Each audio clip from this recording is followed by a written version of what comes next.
Hello, friends. Night has already fallen, and the day was long and tiring. And now, it is time to rest. As always, I will tell you a kind legend that once took place in our beloved Middle-earth. So, settle in comfortably, gently close your eyes, and let our journey begin.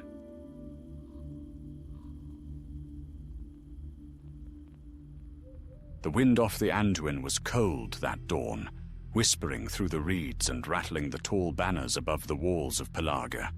Beneath the pale sky, the river ran wide and strong, its surface dark as steel. Along its banks, war was stirring. Gondor was mustering again.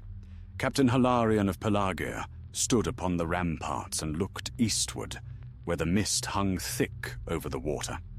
He was a man of middle years, lean and steady-eyed, with hair the color of burnt oak. Though many battles had scarred his armor, he bore himself with quiet pride, the kind of strength born not of glory, but of duty. Around him, the harbor stirred. Sailors shouting, smiths hammering, soldiers tightening their packs. Far away, the War of the Ring raged in lands unseen. Rumors reached Pelargia of great hosts gathering before Minas Tirith, of the Dark Lord's armies spilling forth from Mordor.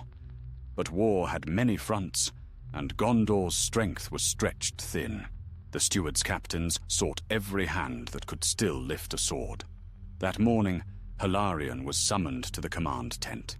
Inside, the air smelled of wax and parchment. A single map lay spread across the table, marked with black lines and red circles. Lord Barethor, an aging noble of the southern fiefs, looked up as Hilarion entered. "You've fought along the river," Barethor began without greeting. "You know its secret paths, the backwaters, the fords, the ruins. We have word of an enemy road hidden east of Ithilien, used by the Easterlings. Through it they carry food and arms to Sauron's hosts. If that route stands, our own armies will bleed longer in the field." Hilarion studied the map. The road wound northward from Nirn's shadow, crossing through the woods of Ithilien and feeding into the main passes of Mordor. If the rumors were true, the road gave the Dark Lord a secret supply line, far from the eyes of Gondor's watchmen. "What would you have of me, my lord?" Barethor's eyes narrowed. "Take a small company, move silently along the river's edge, and strike from the woods. Burn what you can. Cut the road where it matters most. And if you find what we suspect, a hidden fortress or store, destroy it utterly." "A swift strike?" Hilarion said softly. "Aye," Barethor replied, "and one from which you may not return." That night, under a waning moon, Hilarion chose his men. They were 12 in number, veterans and scouts, men who knew how to move through shadow. Among them was Tarn, a young ranger of Ithilien with keen sight and steady bow. Dunhere, a broad-shouldered soldier from Lossanac who had fought beside Hilarion at Osgiliath, and Miriath, a healer's daughter who had refused to remain behind when her brother marched to war. She was quiet, but there was a light in her eyes like starlight reflected in water. They left before dawn, sailing northward against the current in small boats, hugging the misted banks where reeds whispered and the cry of waterfowl echoed. The city of Pelargia faded behind them like a dream. For 3 days they journeyed in silence, watching the skies darken as ash drifted on the wind. The nearer they drew to Ithilien, the more the air thickened with the scent of distant fires. Villages stood empty. The fields lay untended, blackened by war. Sometimes they glimpsed the shadows of patrols across the river, dark shapes, tall and cruel, with banners of red and black. On the 4th night, as they camped beneath a stand of twisted birches, Tarn returned from scouting with grim news. "There are Easterlings ahead," he said. "A camp by the old causeway near Emin Arnon. I counted near 40, and wagons heavy with stores. Hilarion crouched beside the small fire, tracing lines in the dirt. "They're guarding something," he murmured. "Not a simple road patrol?" "What shall we do?" asked Miriath quietly. "We go closer," said Hilarion. "At first light." That night, sleep came fitfully. The forest groaned as if remembering older wars. Somewhere in the distance, a horn sounded, a long, deep note that seemed to rise from the very ground. It faded slowly, leaving only silence and the sighing of the wind. When dawn came, the company crept through the trees. Through the morning haze they saw it, a newly cut road winding through the woods, paved in dark stone, broad enough for wains and war beasts. And beyond it, half hidden by the hills, rose the black outline of a fortress, small but well defended, its gate flanked by iron spikes, and its walls carved with strange runes. "The Hand of the Shadow," murmured Tarn, pointing to a banner that hung limp upon the gate. Upon it was a red sigil, shaped like an open hand wreathed in fire. Hilarion frowned. That mark has not been seen in Gondor since the days of the Black Númenóreans. Dunhir spat. "Then let us make sure it is seen no more." They fell back into the woods to plan. But as they prepared to strike, a figure emerged from the mist. A man in Gondorian mail, limping, swordless, waving a white scrap of cloth. "Hold!" cried Tarn, knocking an arrow. The man stumbled forward, his face pale, eyes wide with fear. "Praise the valor! You are friends!" he gasped. "I escaped the fortress. They keep prisoners, Gondorians taken at Caer Andros. You must—" He broke off, swaying, and collapsed at Hilarion's feet. As the captain knelt to help him, the man's eyes flickered open once more, and he whispered, "Beware the relic. It hears. It calls to them." Then he went still. In the silence that followed, the wind carried a faint sound from the fortress beyond. A horn's echo, deep and dreadful, as if the land itself were answering the dead man's warning. And Hilarion, standing in the shadow of that black road, felt the chill of fate settling upon his heart. The mist thickened as twilight bled into the woods. It coiled through the roots and clung to the branches, dulling the light of the dying sun until the world seemed carved from silver and ash. Hilarion's men stood in uneasy silence around the fallen stranger, the echo of the horn still haunting their ears. "Take him into the trees," Hilarion said at last. "We'll see what can be learned before night falls." They carried the dead man deeper into the forest, where the air was still. Miriath knelt beside the body and brushed the hair from his brow. His skin was cold and marked with bruises, his tunic torn where chains had rubbed his wrists raw. In one hand, he clutched a small token, a fragment of silver worked into the shape of a ship, the emblem of Pelagia. "He was one of ours," she said softly. Hilarion's jaw tightened. "Then his death will not be in vain." He turned to Tarn. "You said they keep prisoners?" The young ranger nodded. He mentioned Caer Andros, perhaps a remnant of the garrison, captured and brought here. "Then our task is doubled," said Hilarion grimly. "We came to cut a road, but now we must also free our kin. Whatever they guard within that fortress, we will not leave it behind." As dusk deepened, they made camp beneath the shelter of an ancient oak. Tarn and 2 others were sent to watch the road. Dunhir kept his sword across his knees, staring into the shadows as though he might see the enemy moving there. Miriath sat beside the fire, grinding herbs and whispering an old song of the healers of Lossarnach. Her voice was low and clear, and it seemed to soothe the men's fear for a time. When all had quieted, Hilarion took from his pouch the token the dead man had carried. He turned it in his fingers, tracing the lines of the silver ship. It reminded him of home, of the sea winds and the white sails of Pelargia. A memory, distant and fragile, came to him, his father's hand resting on his shoulder as the ships departed for war, and the promise that Gondor would endure so long as her sons did not falter. But the world had changed since then. The shadow lengthened, and hope had grown thin as worn cloth. At midnight, Tarn returned. His face was pale, his voice hushed. "Captain, there's more than a garrison in that fortress. I saw wagons arriving from the south, black wagons, drawn by oxen, their wheels wrapped in leather to muffle the sound. They bore no banners, and the guards, some are Easterlings, but others—" he hesitated. "Others wear black armor with the eye upon the breast." Hilarian's brow furrowed. "Orcs?" "No. Men, dark of hair and tall, the kind who serve the shadow willingly." "Black Númenóreans," muttered Dunhere, his hand tightening on his sword hilt. "I thought their kind long vanished." "They were never gone," said Hilarion quietly. "Only hidden, waiting for the day when Mordor would rise again." A heavy silence followed. The fire crackled softly, the only sound in that dark wood.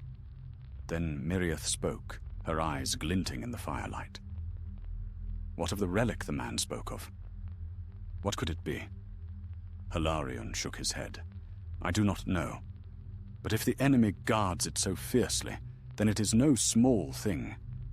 And if it hears, as he said—" his gaze lifted towards the unseen fortress, where a faint red glow flickered against the horizon. "Then it may already know we are here." Before dawn, they set their plan. Tarn and 2 others would slip to the northern side of the road and seek the prisoners' pens, while Hilarion led the rest to strike the main gate under cover of darkness. If they succeeded in creating enough turmoil, Tarn could free the captives and flee through the woods. It was a desperate plan, but there was no time for another. When the moon rose, pale and thin as a ghost, they moved. The fortress loomed before them, a squat keep of black stone, its walls rough-hewn as if torn from the mountains. No torch burned upon the battlements, yet the air shimmered faintly with a strange red light that seemed to seep from cracks in the earth. Strange whispers drifted on the wind, too faint to understand, yet filled with unease. At the gate stood 2 guards, tall Easterlings in scaled armor. Hilarion crept forward through the brush, silent as shadow, and with a swift motion drew his knife across the throat of the nearest. Dunhere felled the second before he could cry out. They dragged the bodies aside and waved the others forward. Beyond the gate lay a courtyard lined with wagons and tents. Blacksmiths worked at forges that burned with green flame, and soldiers moved in patterns of silent discipline. In the center stood a great stone platform upon which rested a covered object, long and curved, shrouded in dark cloth. Around it stood 4 guards bearing torches of crimson fire. Miriath drew in a sharp breath. "That must be it," she whispered. "The relic," said Hilarion. "We destroy it and the fortress may fall into chaos." But even as he spoke, a sound like the beating of wings filled the air. The cloth upon the platform trembled, and from beneath it came a deep, thrumming pulse, as though something within was alive. The guards turned, faces pale in the torchlight, and knelt. From the shadows beyond the platform, a tall figure emerged. His armor gleamed like polished obsidian, his helm crowned with iron horns. Upon his breast was the red hand sigil they had seen before. In one hand he carried a black spear. In the other he held the cloth aside to reveal what lay beneath. It was a horn, great and terrible to look upon, forged of black metal and banded with gold. Runes crawled along its surface, glowing faintly red, and the air around it seemed to thrum with dread. "The hand of the shadow," murmured Tarn from where he crouched upon the northern wall. The chieftain lifted the horn and spoke, his voice deep as thunder. "The hour is come. The eye turns toward the west. Let the horn of Dagorlad sound once more." He raised it to his lips. Hilarion acted without thought. "Now!" he shouted. Arrows flew from the dark. The horn fell, its sound swallowed in a sudden cry of alarm. The courtyard burst into chaos, soldiers running, torches flaring, steel ringing. Hilarion and his men charged from the shadows, blades gleaming. Tarn loosed arrow after arrow, cutting down the guards near the prisoners' pens. Miriath darted among the wounded, her knife flashing. Dunhire waded through the fray, his great sword rising and falling like a storm wind. But the hand of the shadow did not fall easily. He rose from the ground where he had knelt, eyes blazing through his helm. With a gesture, he seized the fallen horn and blew into it. The sound that issued forth was no sound of man or beast. It was a cry of the abyss, deep and shattering, echoing across the hills. The earth trembled, the fires roared higher, and in the distance, from every dark hollow of the forest, came answering cries. The battle had begun, and all the shadows of Mordor were waking. The blast of the horn rolled through the dark hills like thunder over the sea. It shook the trees and made the very stones of the fortress quiver. For an instant, all who heard it faltered. The sound seemed to claw at the heart, filling the mind with despair. Then the silence that followed was worse still, for it was heavy with an unseen presence, as though the night itself were holding its breath. Hilarion's men fought on, their courage pressed hard against the dread that clung to the air. Swords flashed in the red light, and cries of battle echoed from wall to wall. The hand of the shadow strode among his warriors like a giant out of old tales, his spear striking sparks from every shield it met. Wherever he passed, men fell. Hilarion saw him through the turmoil, and knew that their mission would fail if that dark chieftain lived. He fought toward the platform, driving his blade into foes that barred his path. Dunhire joined him, his great sword cutting a path like fire through dry grass. "Captain," shouted Tarn from the wall above, "the gates! They are summoning reinforcements." Indeed, from beyond the fortress walls came the tramp of many feet, and torches glimmered through the trees, Easterlings rushing to the aid of their lord. The sound of the horn had awakened every camp along the road. "We have little time," said Hilarion. "Tarn, free the prisoners. Done here, with me."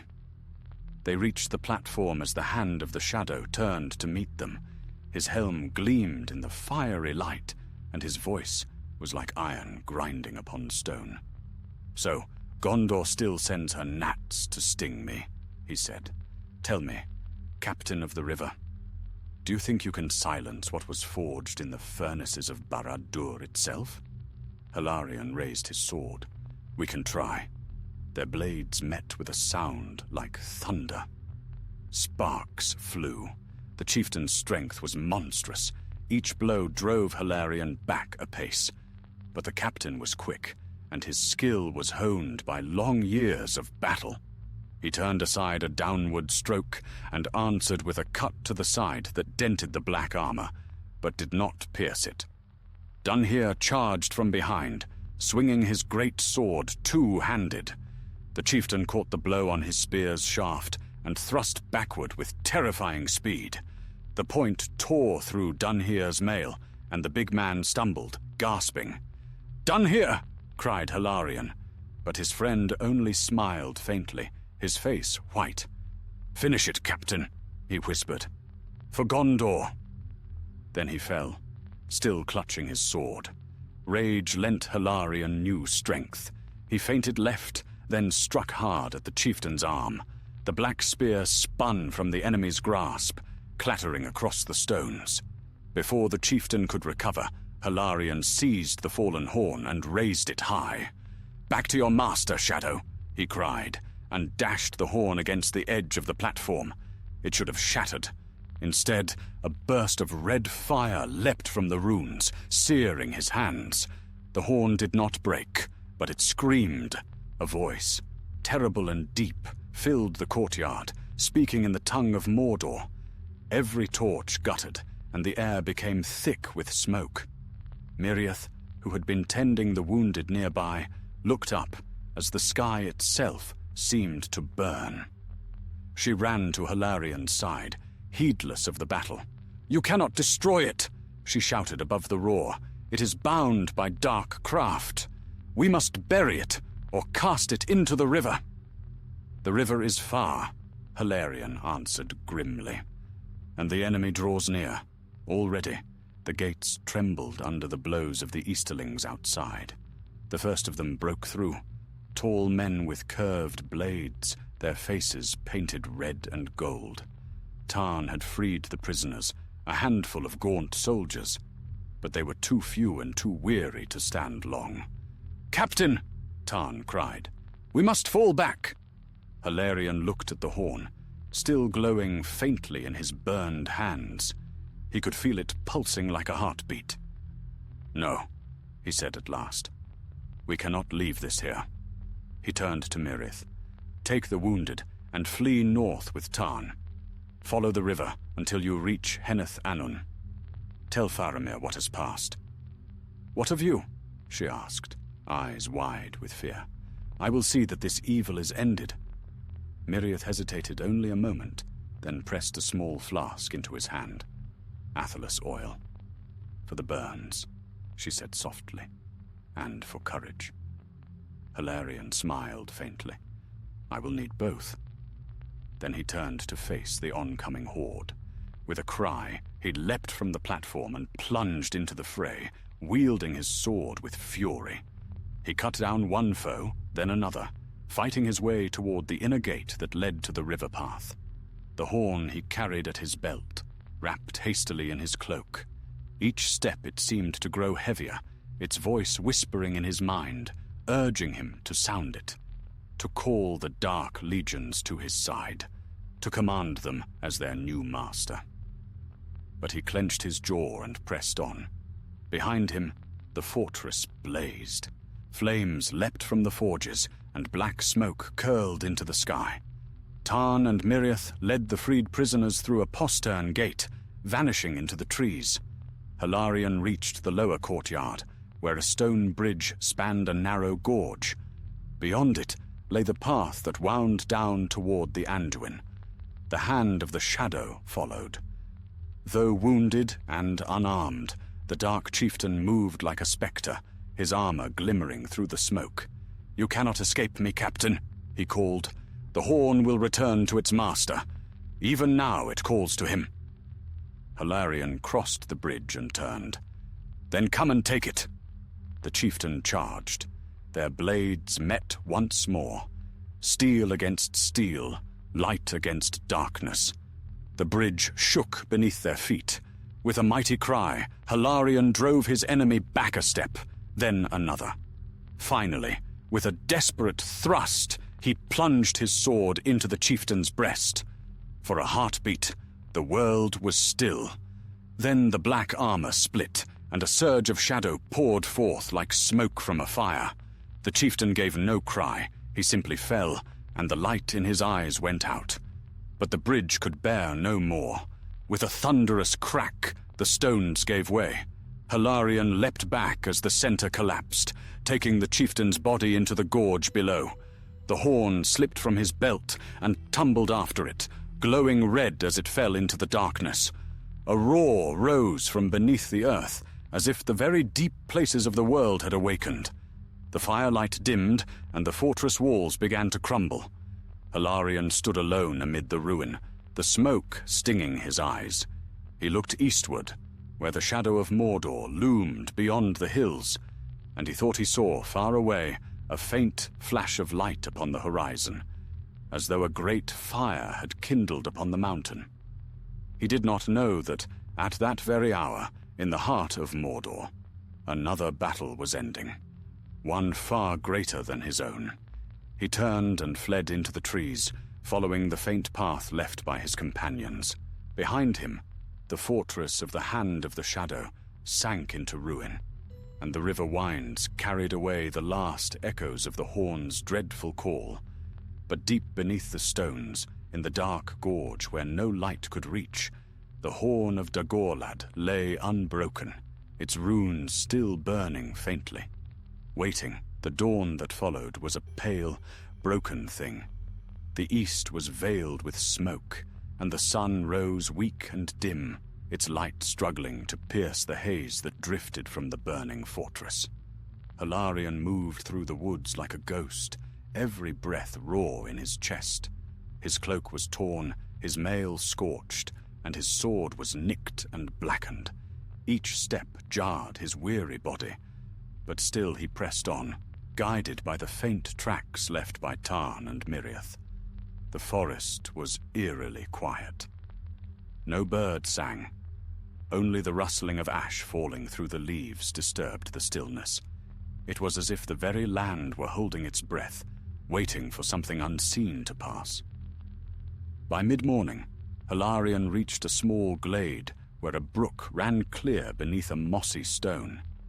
There he found signs of a brief halt, ashes of a small fire, boot prints, and the faint scent of Athelas on the air. His heart lifted. They had been here. He knelt by the stream and drank deeply. The water was cold and sweet, and it steadied him.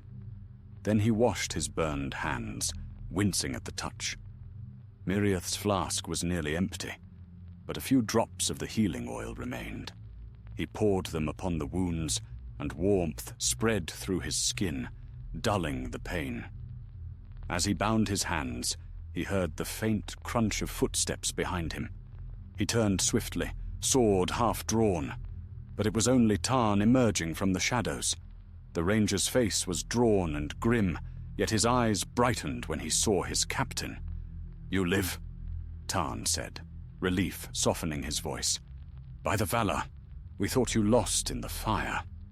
"Not yet," Hilarion answered, clasping his shoulder. "Where are the others?" "North, along the river path. We found an old ranger refuge, hidden beneath the cliffs. Miriath tends the wounded. A few of the freedmen will recover, though some are beyond her skill." "And the enemy?" "They pursue, but slowly. The fortress burned through the night, and their numbers are broken. Still, I saw riders on the lower road this morning. Easterlings, hunting." Hilarion nodded grimly. "Then we cannot linger. The horn is gone, but I fear its loss will not end this war. Come, take me to the refuge." They moved quickly through the woods, keeping to the shadows. Once they heard the baying of hounds far off, and once they glimpsed dark figures upon the ridges, but none came near. The day wore on, heavy and grey. When they reached the cliffs of Henethanun, the sun was sinking, painting the river below with streaks of red light. There, hidden behind a curtain of ivy, lay a narrow cleft that opened into a cavern. Inside, the air was cool and damp. A small fire burned in a hollow of stone, and around it sat the remnant of their company, no more than 6 men, all weary and wounded. Miriath rose when she saw them, her face lighting with quiet joy. "Hilarion," she breathed. "I feared the worst." He smiled faintly. "I have seen the worst, lady, and lived to walk from it. How fare our people?" She shook her head. "Poorly, but they live." Her gaze fell to his bandaged hands, and she frowned. "The burns are worse than before." "They will heal," he said. "What matters is the road ahead." He sat by the fire, and the men gathered close as Tarn recounted all that had passed: the fall of the fortress, the death of the Dark Chieftain, and the loss of the horn. When he finished, Silence filled the cave. One of the freed soldiers, a gaunt man with a scar across his cheek, spoke. "You say the horn fell into the gorge. Then it is gone?" "I hope so," said Hilarion, though the earth trembled when it fell. "Such evil things are not easily destroyed." The man shuddered and crossed himself. "I heard it once," he whispered, "before they captured me. That sound, it made men mad. It's better buried than found." "Aye," Hilarion agreed. "And yet, if it lies unbroken, it may one day be unearthed again. We must send word to the steward. Perhaps his rangers can guard the place." Tarn looked to him. "Do you think Faramir will listen? The city is besieged, they say. The armies of Mordor stand before its gates." Hilarion was silent for a moment, his gaze distant. "Then we go to him," he said at last. "We have little hope of changing the war. But the truth must be told. If Minas Tirith falls, Gondor must at least know what new evil stirs in the east." The others murmured agreement, though their strength was nearly spent. They rested that night, taking turns to watch the forest beyond the cave. Hilarion lay awake for a long time, listening to the wind. It carried strange sounds, distant cries, the beating of wings, and once a dull rumble like thunder far to the east. When at last he drifted into uneasy sleep, he dreamed of the horn lying beneath the earth. Its runes glowed red in the darkness, and from it rose a single thread of smoke that took the shape of a great hand reaching upward.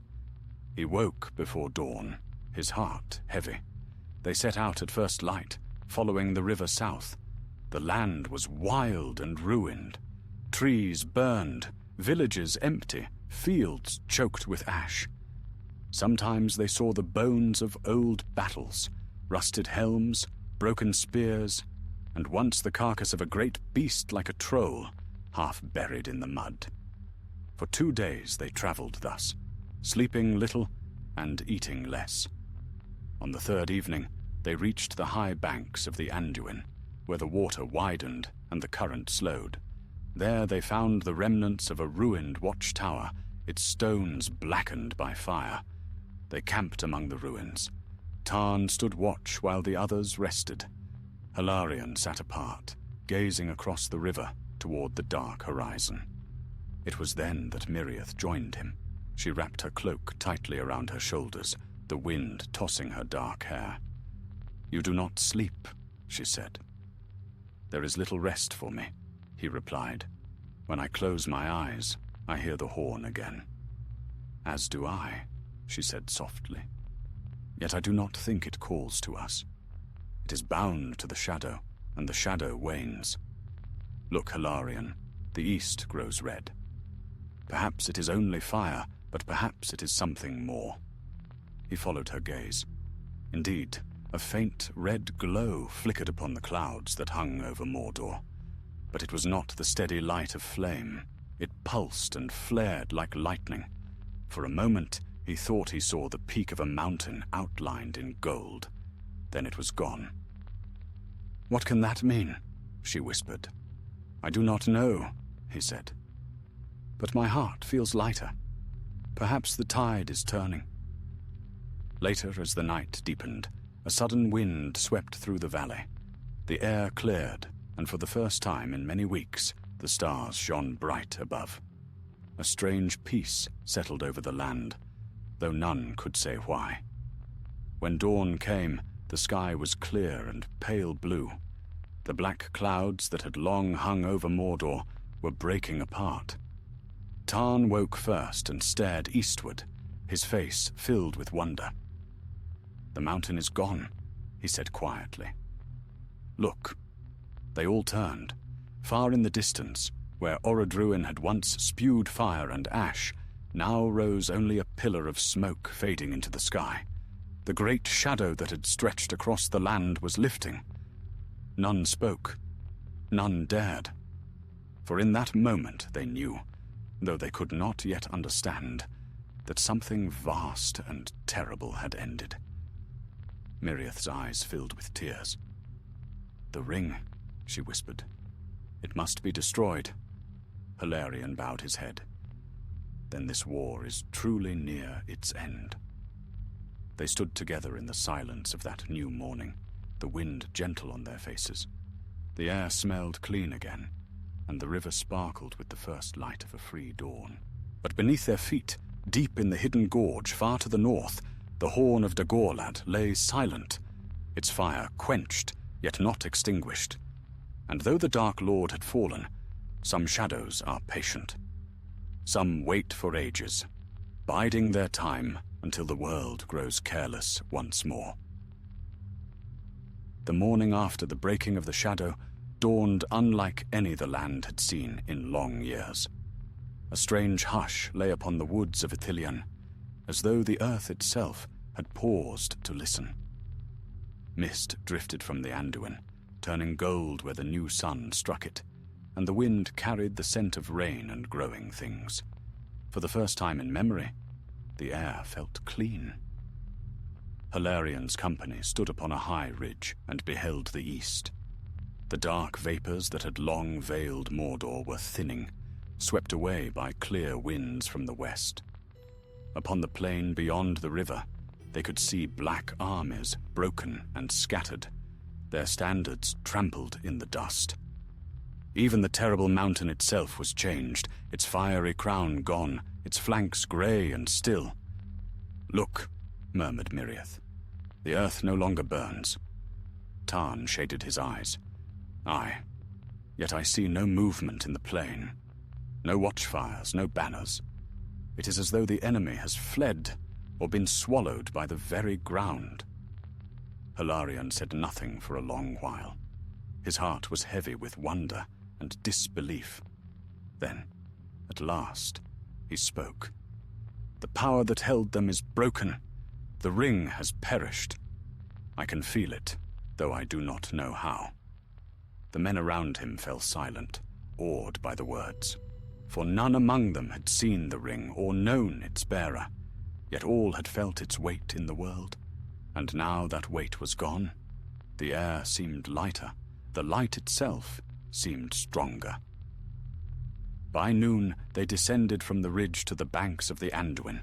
The current was swift, carrying bits of black ash and drifting branches from the ruined north. Here they rested, drawing what comfort they could from the sunlight and the cool water. But Hilarion couldn't rest. He walked the riverbank alone, his eyes ever turning northward, to the hills where the fortress had stood. The memory of that dreadful horn haunted him still. The sound of it, the burning light, and the voice that had whispered in his mind. He knew it was gone, buried under stone and fire. Yet sometimes, in the quiet between the rustling leaves, he thought he could still hear it faintly, like a breath across the wind. By evening, Tarn returned from scouting. "Captain," he said, "there are riders on the southern road. Men of Gondor. I saw their banners, the white tree and 7 stars." A spark of hope stirred among the weary company. They gathered their gear, and before the sun had set, they were marching southward to meet their kin.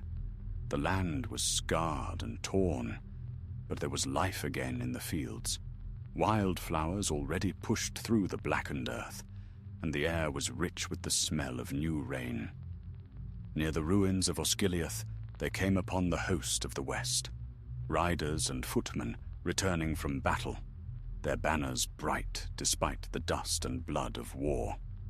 Trumpets sounded as they approached, and when the soldiers of Gondor saw Hilarion's company, they greeted them with cheers and wonder.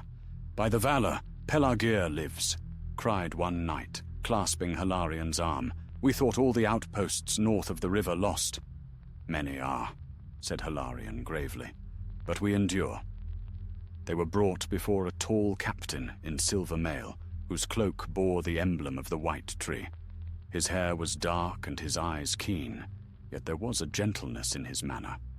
"I am Faramir, son of Denethor," he said. "You come from the south? Tell me your tidings. for strange days have come upon the world." Hilarion bowed low. "My lord, we bring word of a stronghold hidden in Ithilien, once held by Easterlings and the servants of the Shadow. Its master named himself the Hand, and he bore a relic of dark power, a horn forged in the fires of Mordor. We destroyed the fortress, though the horn itself was lost in the ruin." Faramir listened in silence, his gaze distant. "A horn, you say? That is ill news, though the war be ended. The servants of darkness forged many such things in ages past, lesser works of the same malice that shaped the One Ring. Even in defeat, such relics may fester, awaiting the hand of another who will claim them." Hilarion nodded grimly. "I fear it lies still beneath the earth. It cannot be left unguarded." Faramir placed a hand upon his shoulder. "You have done more than duty, Captain. You and your men have fought in the very shadow of the enemy's fall. I shall send rangers to the north to watch that place, and when the realm is healed, perhaps it will be sealed forever." He paused, his expression softening. "For now, rest. Gondor owes you peace." That night they camped by the ruins of Osgiliath. Fires burned along the riverbank, but these were not the fires of war. They were the flames of victory, of life renewed. Soldiers sang songs of the kings of old, and for the first time in many years, laughter echoed between the broken stones. Hilarion sat apart, gazing across the water. Miriath joined him, carrying a cup of clear river wine. "You should rejoice," she said gently. "The shadow is gone." "Gone," he murmured, "but not forgotten. Do you not feel it? A silence where once there was a voice? It is as though the world itself is listening to the echo of its own freedom." She smiled faintly. "Then let it listen. Let it heal." He turned to her and, for the first time in many days, smiled back. "Aye," he said, "let it heal." The next morning, under a bright sky, they journeyed to Minas Tirith with Faramir's host. As they drew near, the white walls of the city gleamed upon the mountain's flank, and the banners of the king streamed in the wind. Bells rang from every tier, their clear voices carrying far over the plain. Men and women lined the streets, cheering the returning soldiers. Children ran beside the horses, scattering petals upon the ground. And when Hilarion entered the gate, he felt as though he were walking into a dream. For though he had fought through long years of darkness, he had never seen the City of Kings so alive, so radiant. The white tower shone against the blue sky, and the sound of joy filled every street. He and his company were given places of honor among the soldiers of Ithilien. That evening, as the sun set in glory over the western hills, the trumpets of Minas Tirith sounded anew, this time not for war, but for peace. Hilarion stood upon the walls, watching the light fade from the mountains. In his heart, he felt both joy and sorrow. Joy for the dawn of a new age, sorrow for those who would never see it. Dunhere's face rose before his mind, smiling even as he fell. Miriath came to stand beside him. "You are thinking of them," she said softly. "I am," he replied, "of all who gave their lives for this day. Perhaps they see it now, from beyond the circles of the world." She laid a hand on his arm. "Then let us make it worthy of them." Below them, the first stars appeared, reflected in the silver sweep of the Anduin.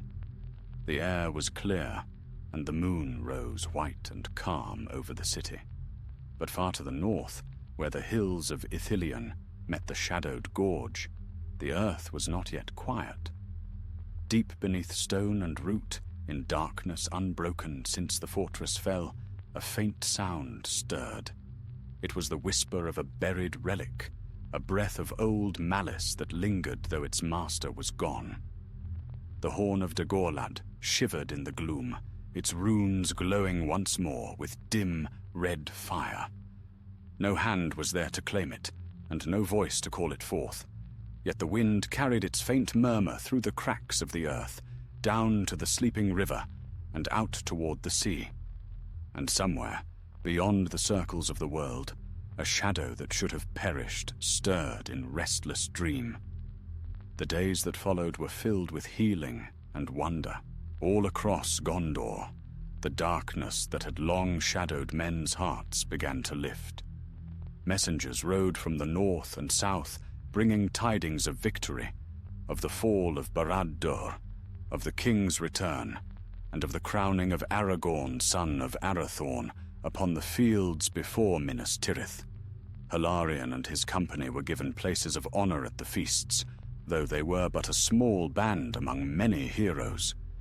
Still, they sat in awe as the king passed before them, clad in white and silver, the crown of Elendil upon his brow. His gaze, clear and kind, fell upon Hilarion, and he spoke softly. "You have fought where few dared to stand. Gondor shall not forget." Those words sank deep into the captain's heart, yet he found little rest in them. His body healed, but his mind often wandered north to the wild hills of Ithilien, where stone and ruin still covered the relic he could not forget. There, something had been left undone. On the 7th day of summer's turn, he rose early and stood upon the walls of the White City. The morning was bright, and the air full of the scent of new blossoms, for gardens had begun to bloom again along the terraces. Below, the Anduin shone like a path of silver stretching to the sea. Miriath found him there, a cloak over her shoulders, her hair lifted by the breeze. "You are troubled," she said gently. "Perhaps," he admitted. "The world is changed, and yet my heart is not at ease. Peace is strange to those who have lived too long with war." "Peace is not the absence of memory," she said. "It is the will to live despite it." He smiled faintly at her wisdom, but his eyes remained on the horizon. "There are things left behind that still trouble me. The horn, its evil may sleep, but sleep is not death." Miriath's expression darkened. "You mean to return?" "Aye. With the king's leave, I would go north once more, to see that the place is sealed or guarded. I cannot rest while that shadow lingers." "Then I will go with you," she said simply. He looked at her in surprise. "You have no need. Gondor is healed. Your skill is wanted here." She shook her head. "Healing is my task, wherever the wound lies, and the land itself is wounded there." Hilarion bowed his head. "So be it."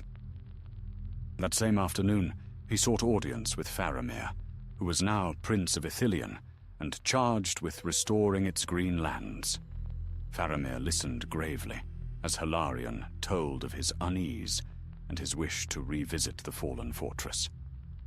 "You are right to be wary," said Faramir at last. "The power of Mordor was vast, and its remnants may yet fester in the hidden places. I will not forbid you.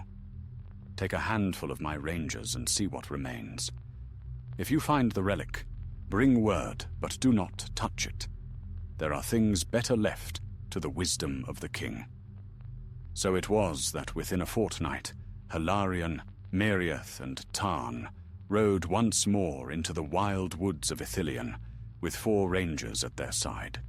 They passed through lands scarred by war, but already greening again, streams clear, trees budding anew. Yet the further north they went, the heavier the air became, as though the earth itself remembered fear.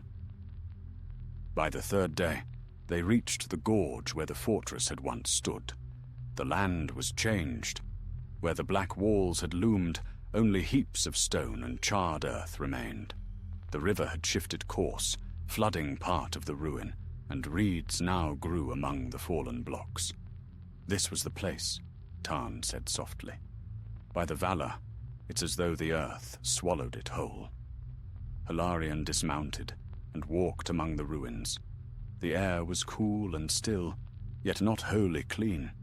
Beneath the scent of water and moss lingered something faint but sharp, the metallic tang of fire long spent.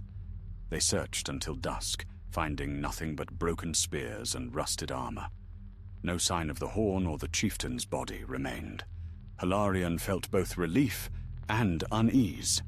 As the sun dipped below the western hills, they made camp beside the river. Miriath tended the small fire while the men spoke in low voices. Above them, the stars came out one by one, reflected in the dark water. Hilarion could not sleep. The whisper of the current sounded too much like a voice, soft but insistent. He rose and walked down to the edge of the river, staring into its depths. There, for a heartbeat, he thought he saw a glow, a faint, pulsing red far below, like an ember caught beneath the flow. He blinked, and it was gone. "Captain?" Tarn's voice came softly behind him. "You see it too, don't you?" Hilarion turned. The ranger's face was pale in the starlight. "It was only the reflection of the fire," said Hilarion, though he did not believe his own words. "Get some rest. We ride at dawn." But neither of them slept much that night. At dawn, a heavy mist lay upon the river. They set out to trace the gorge, seeking a way down to the lower caverns that had once formed the fortress's foundations. Halfway along the cliff, the path gave way to an opening, a dark cleft in the rock, half hidden by fallen stone and creeping ivy. "This was not here before," Tarn said. "No," Hilarion agreed. "The earth has shifted." He lit a torch and stepped inside. The air was damp and close, carrying the smell of deep water. The tunnel wound downward, narrowing until they had to stoop. At last it opened into a small cavern.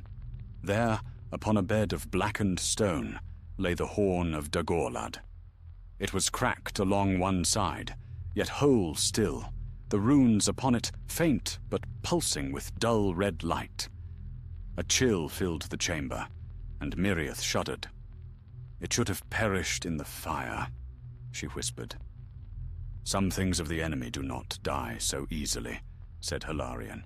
"It is as if the will that made it still clings to the world." "What shall we do with it?" Tarn asked. "Nothing," Hilarion said firmly. "Faramir warned us not to touch it. We will mark this place and send word to him and to the king. Let their wisdom decide."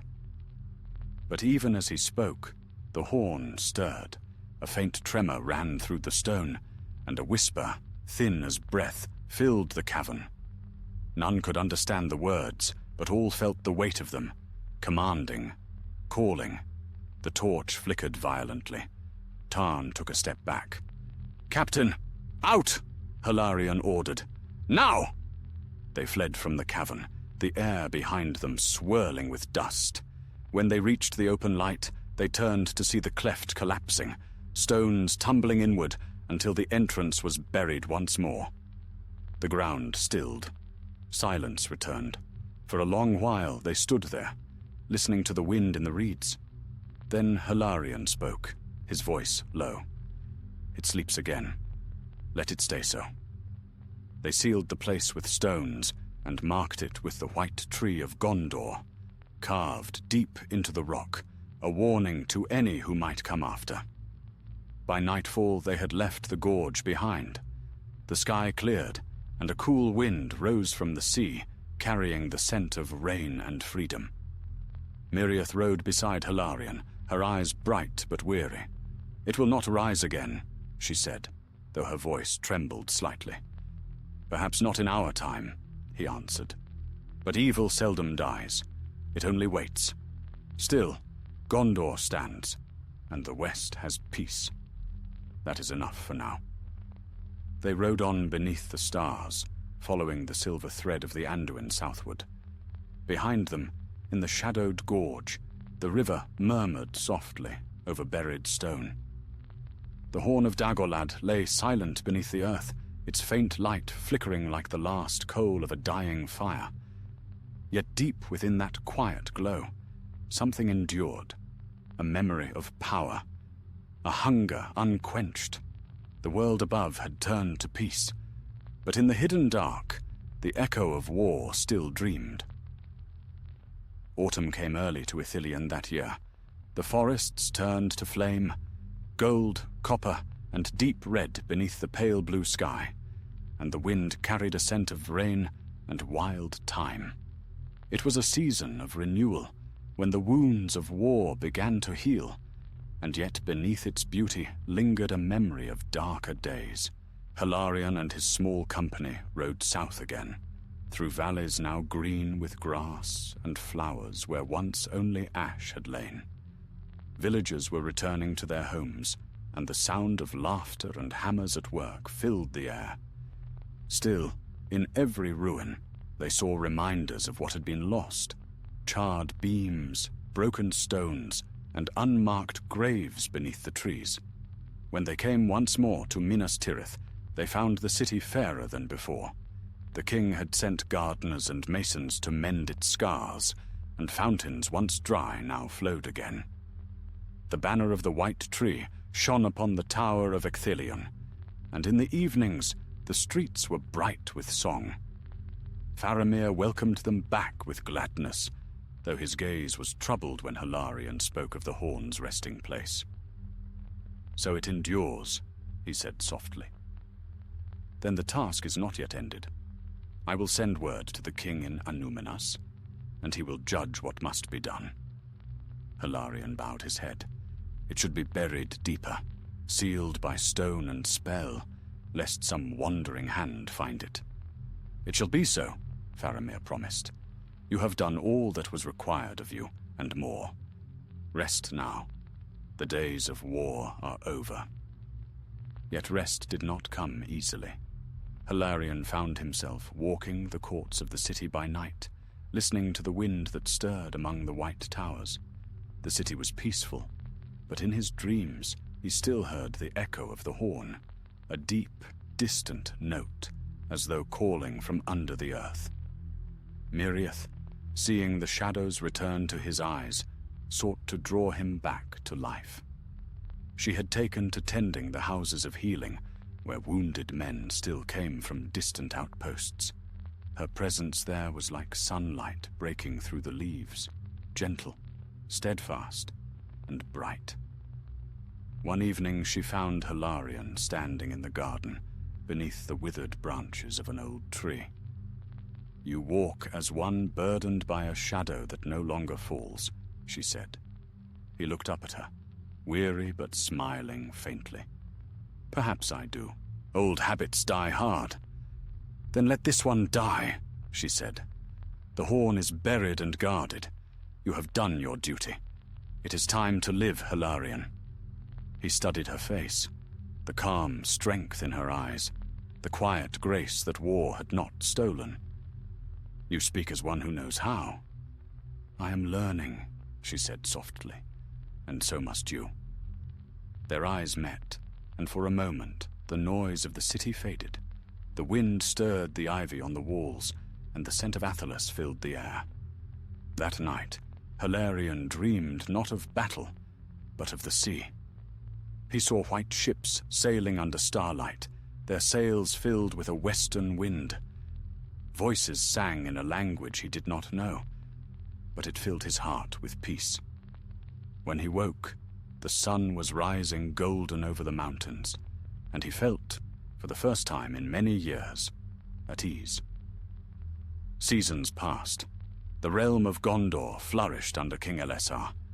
Trade flowed again along the Anduin, and new towers rose along its banks. Ithilien bloomed, fairer even than before the shadow, and its forests were home once more to songbirds and deer.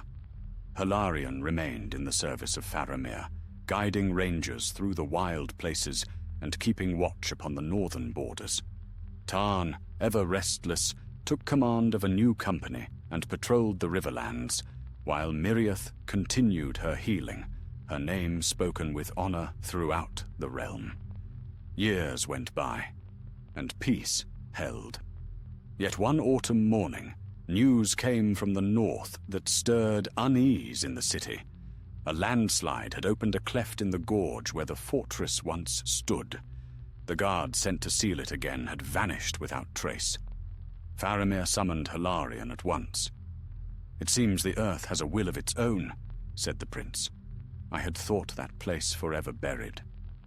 "So had I," Hilarion replied, feeling a coldness in his chest. "Do we know what befell the watchmen?" "Only that their horses returned riderless. The men were never found." Hilarion straightened. "Then I will go." Faramir hesitated. "You have done enough, my friend." "Let others know," said Hilarion firmly. "This began under my command. If there is still danger in that place, I must see it ended." Faramir studied him for a moment, then nodded slowly. "Then take whom you trust, and go with the blessing of the king." Before nightfall, Hilarion was ready. Tarn, older now but still keen of eye, joined him without hesitation, as did two younger rangers trained under their watch. Miriath came to the stables as they prepared to depart. "I knew you would not let it rest," she said quietly. "I could not," he answered. "Not while there is doubt." "Then promise me one thing," she said. "When you have seen it with your own eyes, come back. No matter what you find, come back." He took her hand gently. "I promise." They rode north the next morning, under skies heavy with cloud.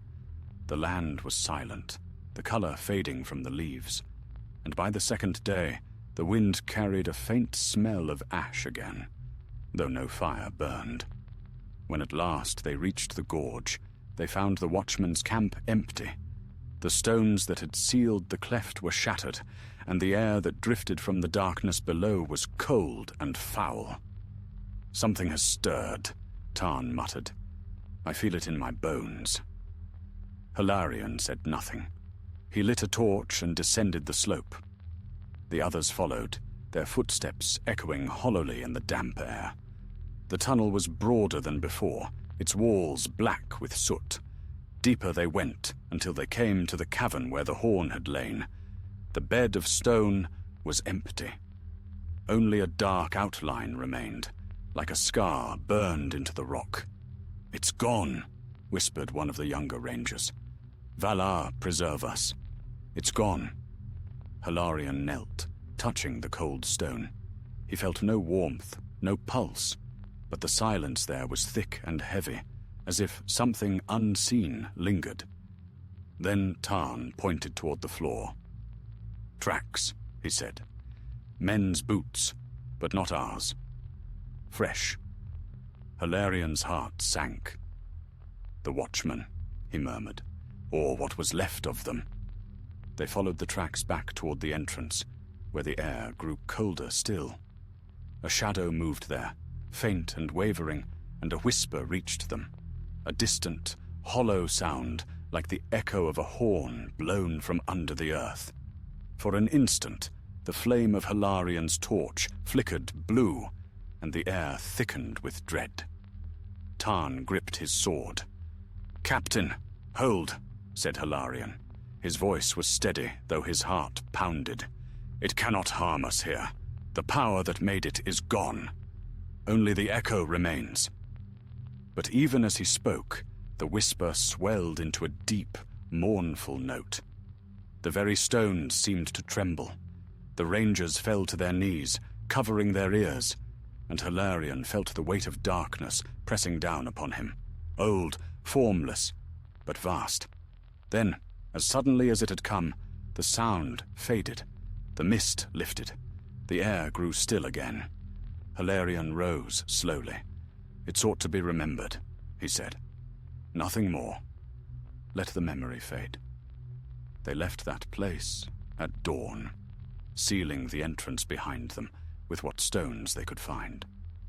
When they rode south again, a cold rain began to fall, washing the ash from their cloaks. By the time they reached Minas Tirith, the sky was clear once more. and though the horn's echo would sometimes haunt Hilarian's dreams, he knew its time had passed. The shadow was broken, the war was done, and even the dark things that lingered beneath the earth would, in time, be forgotten. But in the far east, beyond the ruins of Mordor, a lonely wind moved through the black plains, and its cry was faintly like that of a horn calling from afar, lonely, defiant, and unending. Winter crept softly upon Gondor, quiet and solemn after the long years of fire. The winds from the mountains carried the scent of snow, and the white peaks of Efelduth shone faintly beneath the pale sun. Peace lay across the land like a great, gentle sleep. Yet in the hearts of a few, unease stirred still, as though some echo of the shadow had not entirely passed. Hilarion returned to Minas Tirith weary but unbroken. Faramir listened gravely as he told of the vanished horn, of the empty cavern, and of the whisper that had shaken the earth. When the tale was done, silence filled the hall. The fire upon the hearth flickered low, and the prince's eyes were dark with thought. "So it has been taken," Faramir said at last. "Yet by whom, or to what end, we cannot know. If any remnants of the enemy still linger, they will seek to wield it. But I trust that the king's watch will not sleep." Hilarion inclined his head. "I will ride again, if need calls." Faramir smiled faintly. "I do not doubt it, my friend. Yet the king has declared that the time of war is ended, and that all swords shall rest for a season. You have earned your peace, Hilarion of Pelagia. Take it while you may." And so the captain did. But peace, though offered, was hard to hold. He dwelt for a time within the city, where the stone streets glowed silver in the moonlight, and laughter echoed from every gate. He was given a small house near the Sixth Circle, with a view of the river and the mountains beyond. Miriath came often to his hearth, her gentle hands ever busy, her voice soft as a song. Yet even in those quiet evenings, when the fire burned warm and the world seemed safe at last, a shadow sometimes crossed his gaze. Tarn, too, remained for a time in the city, though the life of stone and courtly manners suited him poorly. He longed for the open wilds, for the whispering of leaves and the call of the river. One cold morning, he came to Hilarion's door with his cloak drawn close and his bow slung upon his shoulder. "I go east," he said simply. "Faramir sends me to aid the new settlements in Ithilien. There are strange tidings among the woodmen, rumors of voices heard at night, and of horns blowing beneath the ground. Perhaps nothing more than wind in the rocks. But still," Hilarion's eyes darkened. "Then I will come with you." Tarn shook his head. "You have done enough. Rest while you can. I will send word if there is need." The two clasped hands, as brothers might, and parted. Days turned to weeks, and the snows came. Hilarion watched from the walls as the world lay still beneath a mantle of white. The air was cold but pure, and it seemed that the land itself was sleeping, gathering strength for spring. But one night, as he sat by the fire in his hall, a knocking came at his door. He rose, expecting some messenger of Faramir's guard. Yet when he opened the door, it was no soldier who stood there. It was a small boy, no more than 10 years old, wrapped in a cloak too large for him. His face was pale, and his eyes wide with fear. "Captain Hilarion," he whispered, "you must come. They sent me from the garrison at Emin Arnon. The rangers, they are gone." Hilarion's blood turned cold. "Gone? Speak plainly, lad. What has happened?" The boy trembled. "Tarn sent word 3 days past, saying they found a camp, empty, but with tracks leading north. Then last night, there was a sound in the hills. A horn, they said, blowing through the mist." When the watch went to look, they did not return. At dawn, I was sent to ride south for help. Hilarion did not hesitate. You have done well. Rest now, and eat what you can. Before the hour had passed, he was armed and mounted. Miriath came to him as he fastened his cloak. You are going after him, she said quietly. Yes, he answered. He would do no less for me. Then may the Valar guard your path. She pressed a small silver token into his hand, the emblem of a ship, worn smooth with age. It was my father's. Bring it back to me. He looked at her for a long moment, then nodded. I will. That night, he rode beneath the rising moon, the hooves of his horse striking sparks upon the frozen road. He took only 2 men with him, for speed was their ally. The cold bit hard, and the wind howled through the barren trees, but Hilarion pressed on without rest. By dawn they reached the borders of Ithilien. The land lay quiet, covered in frost. But as they drew nearer to the gorge where the horn had once lain, they saw signs of disturbance, broken branches, scorched earth, and the faint marks of many feet. At the mouth of the valley they found what had once been a ranger camp, tents torn, ashes scattered, weapons cast aside. There was no blood, yet no living man remained. One of Hilarion's companions knelt by the fire pit. They left in haste, he said, but whether by choice or fear, I cannot tell. Hilarion looked toward the dark ridge beyond the camp. We follow the tracks. They moved cautiously through the woods, torches held low. The air grew thick with mist, and the ground underfoot was damp, as though from recent rain. Then, faint and far away, came a sound, a low, drawn-out note that made the hairs rise on their necks. It was the horn. Hilarion's horse reared, and the men's torches flickered wildly. The sound faded, but its echo lingered, deep and sorrowful. "Valar preserve us," one of the men whispered. "It cannot be." "It is," Hilarion said grimly, "and we are too late." They pressed on, though dread weighed heavy on their hearts. When they reached the gorge, they saw what the horn had called forth. The earth was split anew, wider than before, and from its depths rose a faint red glow. Around it lay the bodies of men, rangers and strangers alike, their faces pale, their eyes wide in terror. Tarn lay among them. His hand still gripped his sword, though the blade was blackened and broken. Hilarion knelt beside him and closed his eyes. "You fought well, my friend," he said softly, "and your watch is done." Then, from the depths of the rift, a breath of air rose, cold as the grave, and within that breath came a whisper, faint but clear, spoken in the tongue of the East. Hilarion could not understand the words, but he knew their meaning well enough. "Awaken." The glow brightened, casting long shadows over the dead. Hilarion rose, his face pale as the mist. "We cannot fight it here," he said. "We must seal it once more, or the land will suffer anew." Working quickly, the men gathered what stones they could and rolled them into the rift. The earth shuddered beneath their feet, but the glow dimmed at last and faded. When all was done, they set a fire and burned the fallen with honor. Hilarion stood watch until dawn, his sword in hand, the token Miriath had given him clenched in his palm. As the first light touched the eastern sky, the wind rose and swept through the valley, carrying with it the faint echo of a horn's final note, low, mournful, and fading into silence.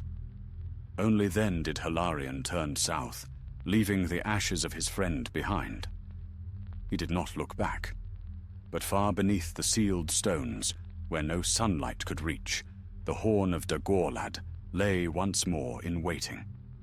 Its runes glowed faintly, like the embers of a dying fire. and in that darkness something stirred, a memory of war, a hunger for the voice that would one day call it again. And though the world above was bright with peace, the deep earth dreamed of battle still. Spring returned to Gondor, green and fair, yet to Hilarion it brought little comfort. Months had passed since that dreadful night in the gorge, and though the snows melted and the land blossomed anew, his heart remained bound in shadow. He returned to Minas Tirith weary and silent, the faces of his fallen men haunting him wherever he went. Faramir received him in the high hall, beneath banners of white and silver. "You did what no other could," the prince said, his tone grave. "You sealed the evil once more, and the men you lost will be honored. Tarn's name shall be written among the defenders of Gondor." But Hilarion's gaze was distant. "The horn is not destroyed," he said softly. "So long as it endures, its whisper will remain." Faramir's expression darkened. "I will send word to the king in the north. If any wisdom of the Eldar remains in Middle-earth, it may help us now. But you, Hilarion, rest. The burden you carry is too great for one man." Rest was not what he found. Each night, his dreams were filled with the same vision, a vast plain under a sky of blood, where armies clashed and the horn of Dagorlad sounded above the din, a single terrible note that froze his heart. He would wake before dawn, drenched in sweat, hearing its echo still lingering in the corners of the room. Miriath saw the toll it took on him. She came to his house often, bringing herbs and soft words, but he grew thin and silent, and there was a light in his eyes that had begun to fade. One morning, as the mists of the Anduin lifted, she found him sitting alone by the riverbank. His sword lay across his knees, his cloak about his shoulders, and his gaze fixed northward. "You mean to go again?" she said quietly.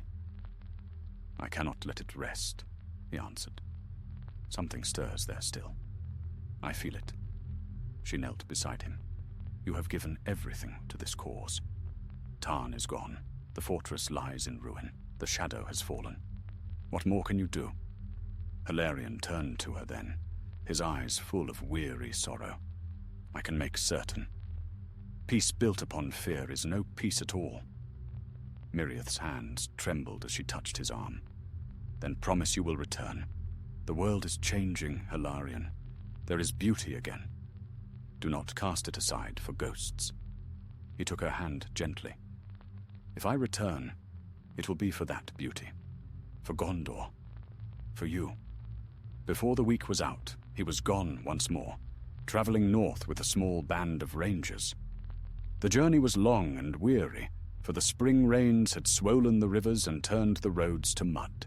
They camped beneath dripping trees, their fires small and watchful, and all the while Hilarion felt the pull of the north, as though something unseen were calling him onward. When at last they came again to the gorge, it was changed beyond recognition. The earth had shifted, trees had fallen, and the river had carved new paths through the stone. Yet the air was heavy with a strange stillness, as if the land itself were waiting. They found no trace of the horn, nor of the men who had died there. The cairn Hilarion had built for Tarn was gone, its stones scattered by storm or hand. But deep beneath the ground came a faint sound, a slow, steady pulse like the beating of a heart. One of the rangers crossed himself. "By the Vala, what is that?" Hilarion listened. "It is not the horn itself," he said. "It is the land remembering." They camped that night at the edge of the valley. The wind whispered through the reeds, and the stars shone pale and cold. Hilarion sat long by the fire, staring into the flames. When he closed his eyes, he thought he saw a figure in the smoke, tall, cloaked in black, its hand reaching toward him. He woke before dawn. The fire burned low, and the rangers still slept. Rising quietly, he walked alone, down into the valley. The mist lay thick upon the ground, curling about the stones like breath. He came to the place where the rift had once been, now sealed by the work of his men. The stones were cold beneath his fingers. As he touched them, he heard again that faint whisper, "Awaken." His breath caught. For a moment, the world seemed to shift. The mist thickened, and from the corner of his eye he saw movement, shadows gathering among the reeds, the glint of armor long rusted, and pale faces turning toward him. They were not alive, these shapes that rose from the mist, nor wholly dead. They moved like smoke, their hollow eyes fixed upon him. Hilarion drew his sword. "Begone," he said, his voice trembling only slightly. "The war is over. Your master is gone." But the shadows did not heed him. They came closer, and with them rose the faint sound of the horn, distant, sorrowful, yet growing stronger. Then a voice spoke from the mist, cold and clear. "The master is gone, but his will remains. You cannot silence it." "Show yourself," Hilarion cried. From the shadows stepped a figure, clad in tattered mail, its helm broken, its face pale as moonlight. Though centuries might have passed, Hilarion knew it at once, the hand of the shadow. "You fell into the abyss," Hilarion whispered. "I did," the shade answered, "and there I found the horn. Its voice kept me, sustained me. You cannot kill what the Dark Lord made." "You are no more than a memory," Hilarion said. "You have no power here." The spectre smiled. "Memories endure longer than flesh. The horn will sound again, and when it does, all who remember war will rise to its call." Then it was gone, the mist swallowing it whole. When dawn broke, the valley was empty. The rangers found Hilarion standing alone, his sword drawn, his face pale.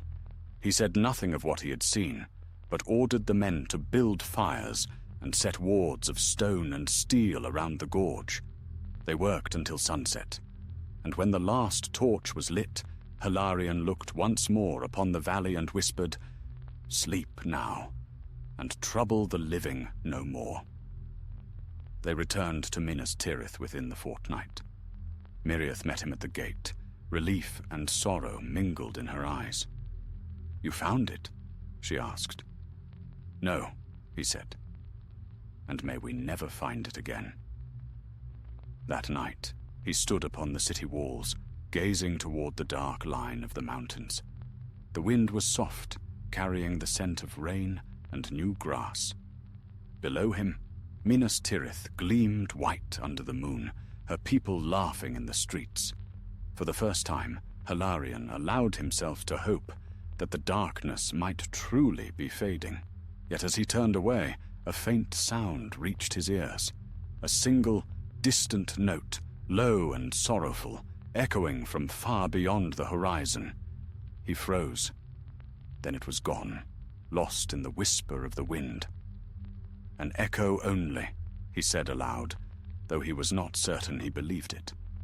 And so the captain of Pelagia turned his eyes westward, toward the sea and the promise of peace, even as in the east the land slept uneasily, and beneath its surface the horn of Dagorlad dreamed once more of battle and blood.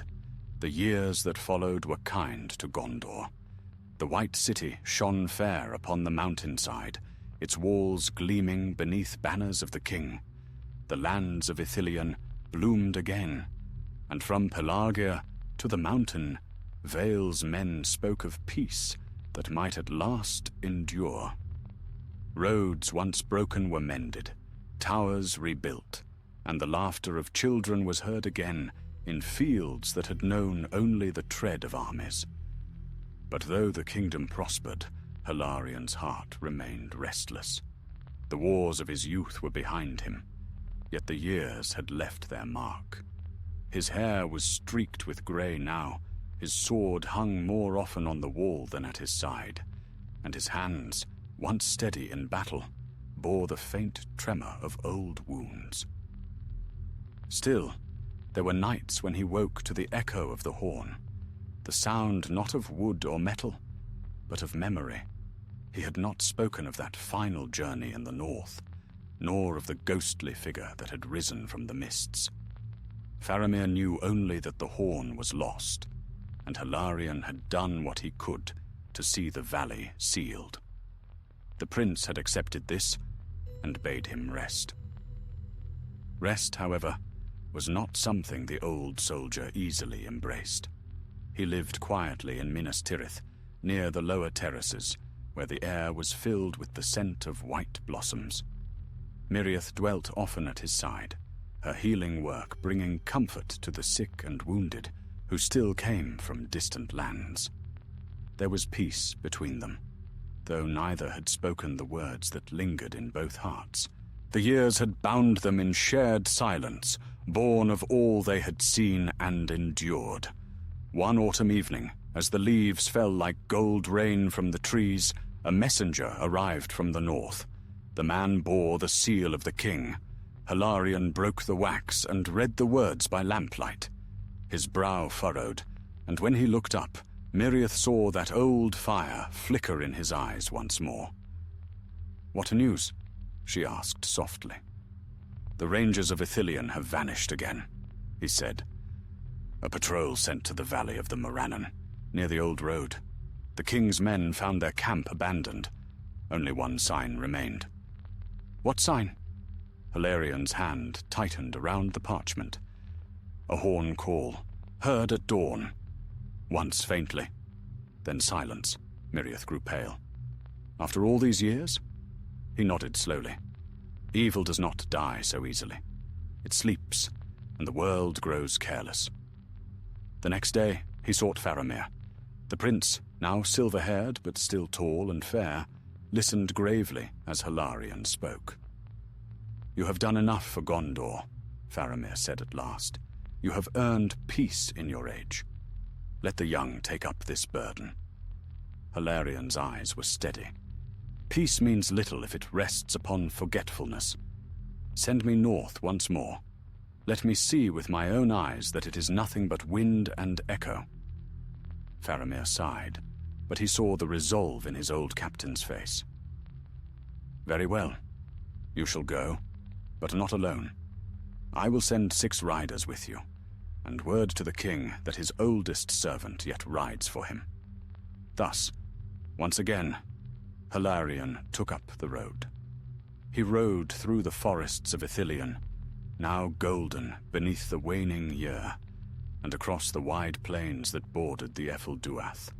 The air was colder than he remembered, and the nights came swiftly. By the 4th day, they reached the northern marches, where the land still bore the scars of the Great War, the ruins of towers, the husks of old camps, the bleached bones of forgotten soldiers. As they approached the foothills, a strange hush fell. Even the wind seemed to hold its breath. They made camp near a ridge overlooking the valley. The moon rose pale and thin, casting the broken stones in ghostly silver. Hilarion stood apart, gazing northward, where the shadow of Mordor lay like a stain upon the horizon. One of the younger riders approached. "My lord, do you think it true? That the horn yet lives?" Hilarion did not turn. "I think that power such as that does not die with its maker. It lingers, waiting." The rider swallowed hard. "Then what hope have we? If it wakes—" Hilarion's voice was quiet, but firm. "Hope lies in the living who remember. Evil feeds on fear and forgetfulness. As long as men keep watch, the dark cannot take root again." They kept their vigil through the night. Toward dawn, the mist rose from the valley below, curling like smoke. Then it came, a sound faint and low, borne upon the wind. Not loud, not near, but clear enough that every man heard it. The horn. It was a single note, drawn long and sorrowful, echoing through the hills. The horses stamped and snorted, their eyes wide with fear. One of the riders crossed himself. Another dropped his spear. "Captain," whispered the young man beside Hilarion. "It calls us." "No," Hilarion said, his voice steady, though his heart thundered. "It calls no living man. It calls only the dead." As he spoke, a red glow began to stir in the mist, soft at first, like the light of embers beneath ash, then brighter, pulsing as though alive. The very ground trembled. "Mount!" Hilarion shouted. "To the ridge!" They rode hard up the slope as the earth split below them. The mist boiled upward, and through it came the faint shapes of men, tall and armored, their faces hidden behind ancient helms. They bore no banners, yet Hilarion knew them. The fallen soldiers of the east, bound still to the horn's call. From among them rose a darker shape, vast and crowned in shadow. Its voice carried above the wind. "You sealed the servant, but not the song. The war is not ended. It never ends." Hilarion drew his sword. "Then end it now, in the light!" He spurred his horse and charged down the slope, his men following close behind. The clash was like a storm, steel against shadow, courage against despair. His blade shone with pale fire, cutting through the wraiths like smoke. Yet for every one that fell, another rose. He fought until his strength waned, until the world seemed dim and far away. At last, he reached the heart of the glow, where the horn of Dagorlad lay half buried among the stones, its runes burning red. The spectre of the hand stood over it, tall and terrible, his eyes twin flames. "You cannot destroy it," the wraith hissed. "Perhaps not," Hilarion said, "but I can silence it." He seized the horn, its touch burning like frost, and raised his sword high. The light of the rising sun broke over the ridge at that moment, and he drove his blade through the horn's black metal. There was a blinding flash, a sound like thunder, and then silence. When the light faded, the wraiths were gone. The horn lay shattered, its pieces smoking upon the ground. The riders found Hilarion kneeling beside it, his sword broken, his cloak scorched. He looked up at them, weary but smiling. "It is done," he said. They bore him south again, through quiet woods and starlit fields. Miriath met them at the gates of Minas Tirith, her eyes filled with tears. She knelt beside him, where he lay upon the bier. "Rest now, Hilarion," she whispered. "The shadow is ended." And though his lips did not move, it seemed to her that he smiled once more before the last breath left him. That night, the wind blew from the sea, carrying no echo of horns, no whisper of war, only the quiet sigh of peace upon the land.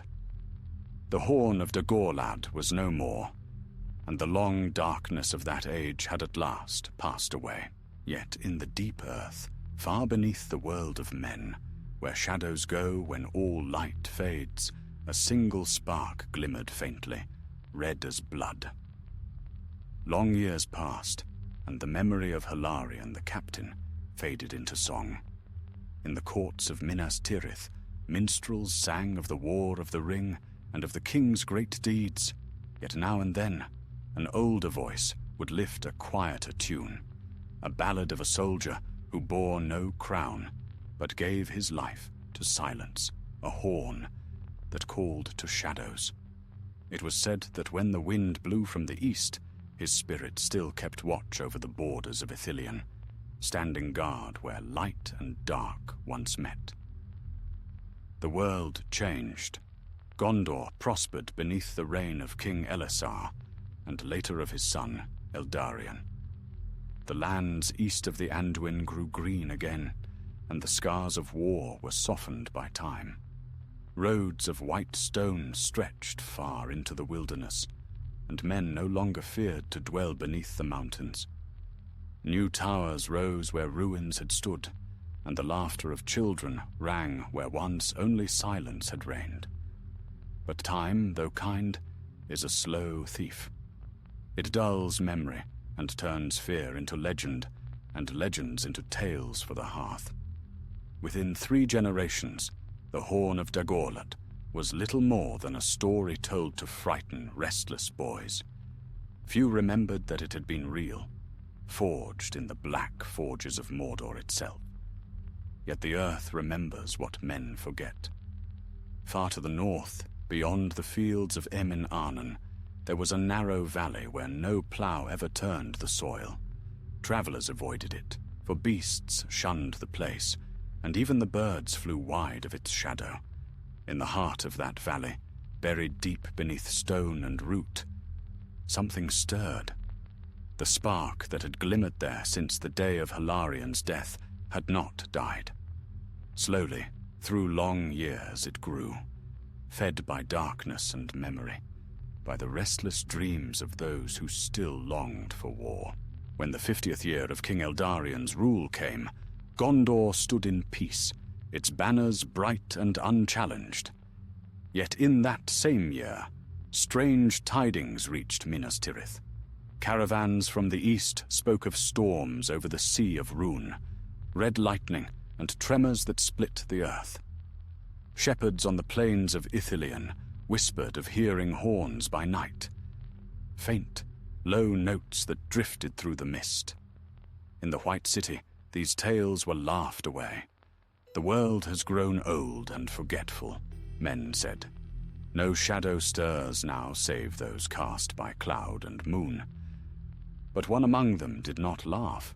A young captain of the guard, Elberon, son of Faramir, had long kept his father's records, the letters and maps of the old wars and the accounts of Hilarien's last stand. He had been born after those days of darkness, yet he felt their weight as though he had lived them. When the rumors reached his ears, something within him stirred. A cold, familiar dread he could not name.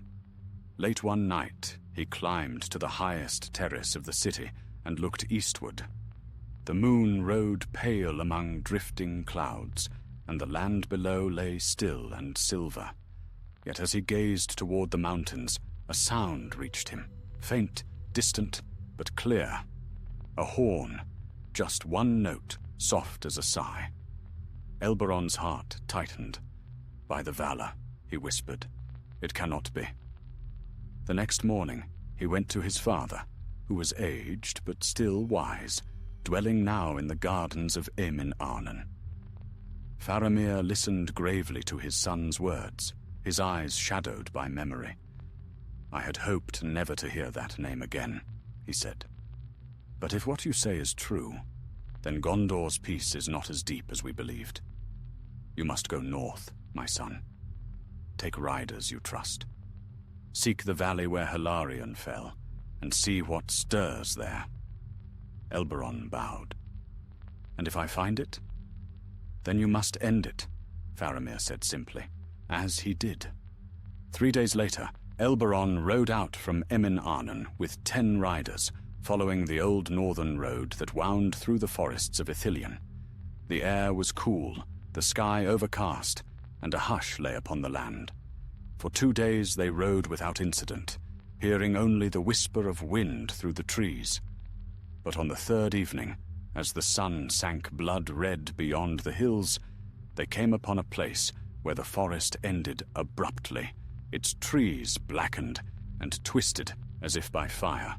"This is the place," Elberon said quietly. "The Valley of Hilarien." They made camp on the ridge, though none slept. Strange lights flickered in the mist below, dull red gleams that moved like fireflies, but left no glow upon the air. At midnight, the earth trembled, and from far beneath came a deep, hollow sound. Not of stone, but of something vast and hollow stirring in the dark. One of the riders crossed himself. "Captain, we should leave this cursed ground. No good thing lives here." Elberon shook his head. "No evil endures while Gondor remembers.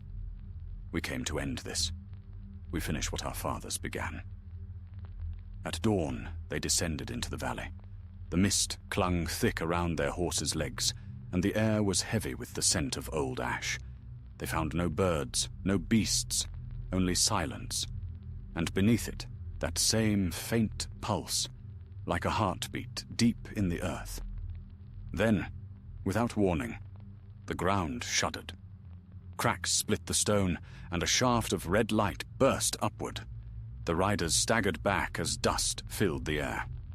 When it cleared, they saw it, the horn of Dagorlad, half buried yet whole again, its runes glowing like coals. One of the men cried out and fled, vanishing into the fog. Another fell to his knees, his face pale with terror. Elberon alone stood firm. "So you wake again," he said softly, "but you shall not call the dead a second time." He drew his sword, the blade of Ithilien that had once belonged to Faramir, and stepped forward. The horn's glow brightened, and a whisper filled the valley, the same voice that had haunted Hilarion generations ago. "Child of men, why fight the song of memory? The world forgets, but I remember. Sound me, and the glory of battle shall return.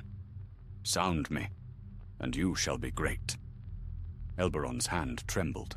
The voice was not loud, yet it filled his mind like thunder. He saw visions, endless fields of gold, banners flying, the thrill of victory, the roar of countless armies crying his name. He saw Gondor crowned anew with fire and conquest. Then another voice came to him, soft as the river's murmur, his father's voice. Peace is not won by memory of war, but by forgetting its desire. Elberon took a deep breath and lifted his sword. "You have no hold over me," he said. "Your song ends here."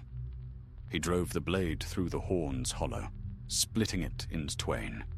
Light burst forth, red and gold, and a wind like the breath of ages swept through the valley. The riders cried out, shielding their eyes. When the light faded, the horn was gone. Only dust remained, drifting upward like smoke. The air cleared, and the sun broke through the clouds for the first time in many days. Elberon sank to his knees, exhausted but unbroken. "It is finished," he whispered. "Truly this time." They buried the dust deep beneath stone, sealing it with the mark of the white tree. Then they rode south again, silent and weary, yet filled with a strange peace. And as they rode, the wind rose behind them, clear and sweet. It carried no echo of horns, no whisper of shadow, only the music of the living world reborn. So ended the last shadow of the War of the Ring, and the name of the Horn of Dagorlad passed forever into legend. But still, in the quiet hours of dawn, when the world is hushed and the light is pale, some say they hear a far, faint note, not of war, but of remembrance, mourning the long ages and the brave who kept the darkness at bay. Many years followed the silencing of the Horn of Dagorlad. The long peace of King Eldarion deepened, and the realm of Gondor prospered. The scars of war were at last hidden by the passing of time. Fields flourished where fire had once devoured the earth, and tall towers gleamed once more along the Anduin. The memory of shadow grew faint, and the younger generations spoke of it as of a tale half believed, like some ancient myth whispered at twilight. Yet the wise knew that peace is never born of forgetfulness. Beneath the beauty of Gondor's renewed age, the world still turned, and the unseen powers that had watched the rise and fall of kings kept their silent vigil. In the far north, the snow never melted entirely from the peaks, and in the east, beyond the Sea of Rhûn, strange fires were sometimes seen to flicker by night. But within the realm, hope endured, and men believed the long darkness gone forever. Among those who remembered the older days was Miriath of Ithilien. She lived to great age, tending the houses of healing until her hands trembled with the years. Her hair had turned white as frost, and yet her eyes retained the same calm light, that once guided Hilarion through shadow and fire. Oft she would walk in the gardens of the city at dawn, where the wind came soft from the sea and the first sun touched the white walls with gold. There she would pause by a quiet corner where a single tree grew, a silver birch, planted long ago in memory of Hilarion the captain. Beneath its roots lay a stone engraved with his name and the words, "He silenced the call of war." The people loved her, and though she seldom spoke of the past, the young would sometimes find her there and beg for stories of the old days. "Was there truly such a horn, Lady Miriath?" they would ask, "and did it call the dead from the earth?" Then she would smile faintly, her gaze distant. "There was," she would say, "and it was silenced by courage, not by steel. Remember that, children, courage and memory." And so, through her words, the story endured, though softened by time into legend. One evening, when the sun had set red behind the Mindolluin, a messenger came riding fast from the east. His horse was lathered and trembling, his cloak heavy with dust. He bore the seal of Emin Arnon, and his face was pale as he knelt before the steward's household. "My lords," he said, "I come from the borders of Ithilien. Strange tidings reach us from beyond the sea of Rhûn. There are men gathering, wild tribes that name themselves the Sons of the Fallen. They carry black banners marked with a red hand, and they march westward."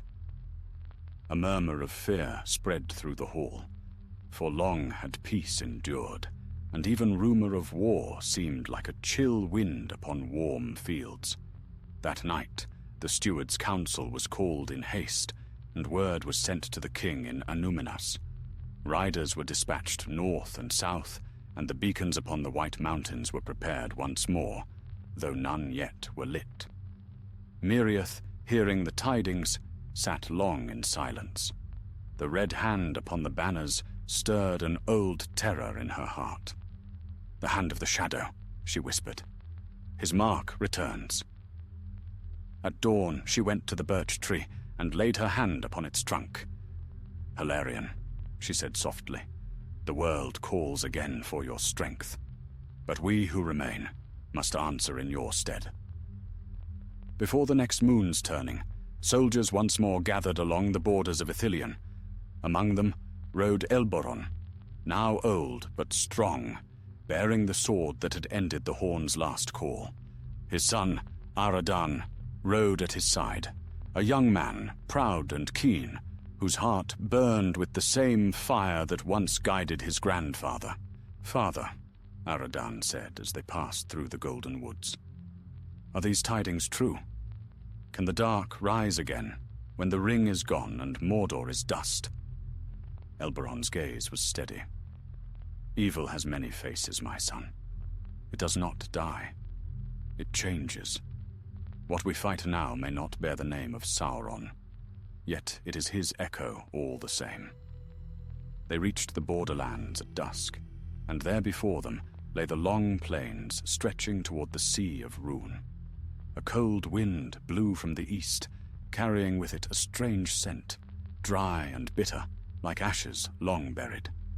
Far off, upon the horizon, glimmered red lights that flickered like torches. "Campfires," said Aradan softly. "No," replied Elberon, his brow furrowing. "Those are no campfires. That light is wrong. Too deep. Too still."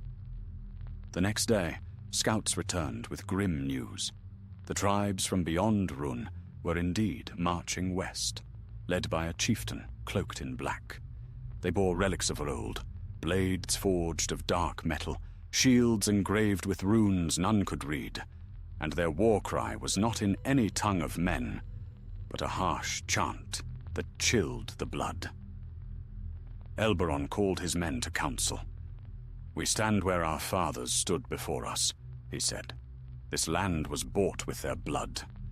We will not yield it now."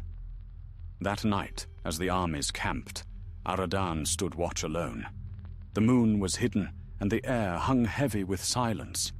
Then, faint and far off, he heard it. A sound that froze him to his core. A horn, not loud, but clear and long, rolling across the plains like thunder.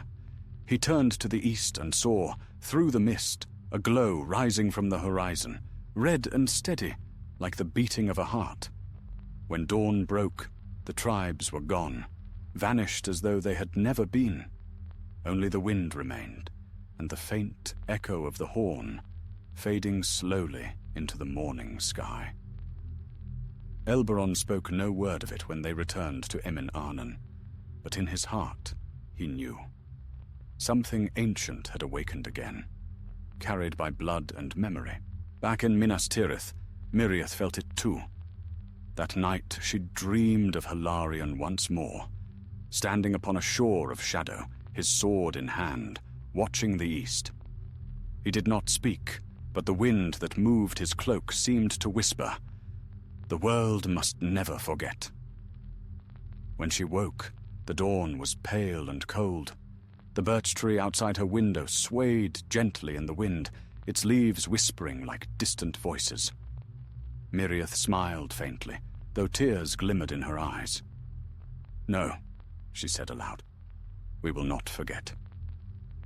And though her voice was small, the words carried on the morning air, down through the streets of Minas Tirith, over the shining river, and into the lands beyond. For memory itself is a kind of watchfire, and as long as it burns, darkness cannot wholly return. Thus began the new age of Gondor, an age not of fear, but of vigilance, an age in which the sons and daughters of those who had fought in the War of the Ring kept the long watch against the east, and if, sometimes, a horn was heard far away upon the wind, they didn't tremble. They remembered. And in the halls of Mandos, it is said, Hilarion smiled, for his watch was ended, and the world he had died to protect had learned at last to keep its own. Winter came early again to Gondor, cloaking the mountains in white and turning the plains of Ithilien to frost. The air was sharp and still, and the land seemed to wait, listening. Though peace endured in name, a quiet unease had settled among the watchmen on the eastern borders.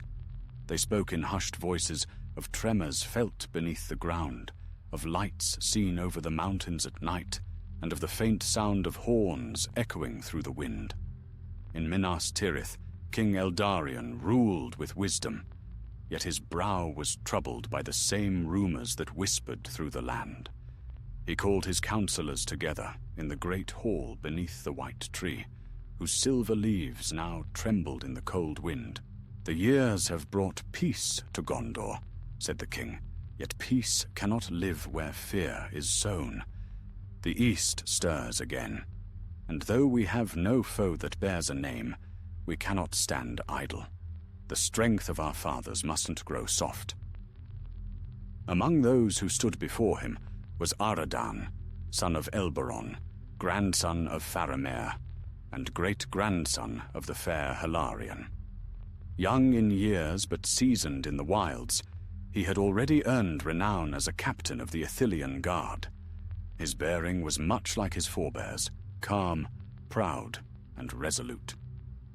"My lord," said Aradan, stepping forward, "I have walked the northern roads and spoken with the wardens of Emin Arnon. The tribes beyond the Sea of Rune march not yet, but they gather in secret places. Some wear the sigil of the Red Hand. Others bear no mark at all, but call themselves the Remnant of the Dawn. They speak of a horn that will wake the sleepers beneath the world." A murmur passed among the gathered lords. "The horn of Dagorlad is destroyed," said one old knight, "broken and buried by the hand of Elberon himself." "So it was," replied Aradan, "yet echoes remain, and echoes can grow if the world is careless." The king was silent for a time, his eyes fixed upon the high windows where pale light streamed through the stone tracery. "You will go," he said at last. Ride east and learn what you may. If this is but rumor, we shall know peace again. But if darkness wakes once more, Gondor will stand ready." Aradan bowed deeply. "It shall be done, my king." Before the week was ended, he set out with 20 riders, among them old friends and veterans of the border guard. They crossed the Anduin at Osgiliath, where the river ran silver beneath the moon, and entered the forests of Ithilien. The trees were bare now, their limbs etched black against the winter sky. Snow fell softly as they rode, muffling the sound of hooves upon the frozen ground. On the third night, as they made camp beside the ruins of an old watchtower, one of the men, Calion, a ranger of sharp eyes, spoke uneasily. "Captain, there is something strange in the air tonight. The wind carries a note I do not like. Listen." They fell silent. Faint and far, as though from the very bones of the earth, came a low, lingering sound. Neither the call of beast nor the cry of wind, but a tone deep and mournful, fading as soon as it was heard. "The horn," whispered another. Aradan stood and drew his cloak close about him. "Perhaps only a dream," he said, though his own heart knew it was not. "Keep watch, and light no fires." Through the long hours before dawn, they heard it twice more, soft, distant, and full of sorrow, as if the very night were remembering old griefs. When morning came, they pressed on, following the road eastward, until they reached the foothills that marked the edge of Mordor's old shadow. The land was strange here, barren but not dead, for grass and thistle grew among the stones. Yet the air was heavy with a silence that no bird broke. In a narrow valley they found the ruins of a camp. Tents torn, weapons scattered, footprints leading into a dark cleft in the hills. Aradan dismounted and studied the tracks. "Riders," he said. 200, perhaps. But they left their dead behind. Indeed, near the mouth of the cleft lay 3 bodies, clad in black mail, their faces hidden by helms wrought in the likeness of beasts.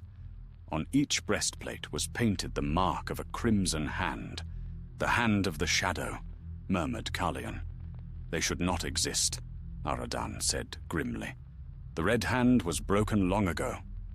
He knelt beside one of the fallen and lifted its helm. The face beneath was that of a man, young, with pale skin and eyes still open, staring at nothing. Yet upon his lips was the faintest trace of a smile. "Madness," Aradan said softly.